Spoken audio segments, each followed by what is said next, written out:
In this session, I want to give you a quick overview of the dropshipping business model.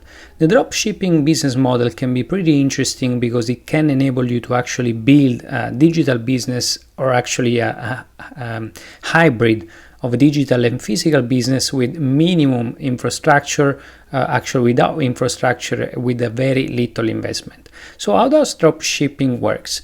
Now, dropshipping is really about creating demand for a product. So really having the ability to sell something even before you actually have made that item.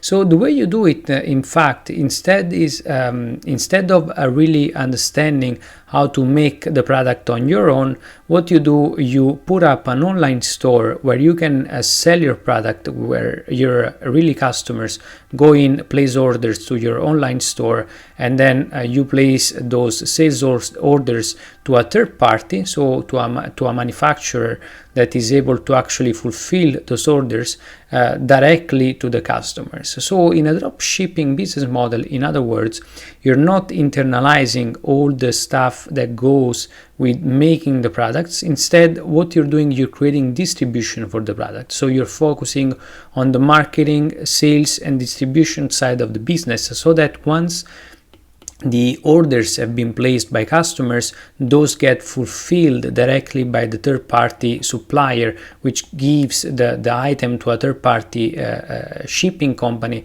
that then fulfills the orders to your customers. Now, when does it make sense to use a dropshipping business model?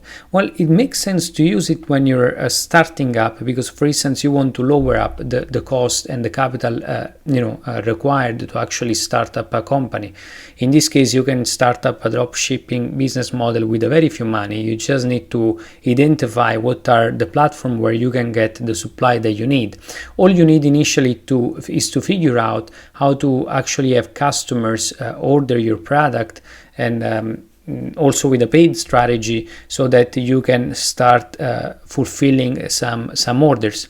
Over time, though, as a dropshipper, if you become successful, while your margin might be reduced in the short term, they might improve in the long term if you're able to build a better brand with your customers, and internalize things like, of course, customer support, but over time also start internalizing some parts of the manufacturing process, so that you start creating a more competitive advantage, because you control more part of the business. Because let's remember, imagine the case of a dropshipping business that fulfills the order to a third-party supplier, which though is not guaranteeing the quality of the product, and the third-party shipper, or let's say the company in charge of giving the product, bringing the product to the customer, is actually always late. This will affect actually your branding and reputation.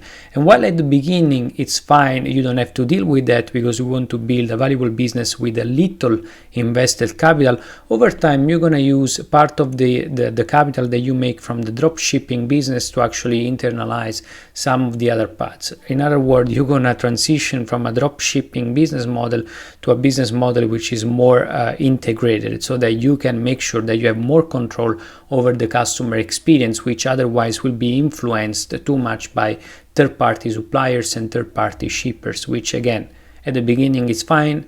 You're building a business from scratch, you're using a little bit of capital, but then over time you can invest the capital that is coming from customers to improve the experience for them through manufacturing and shipping. And that's pretty much it.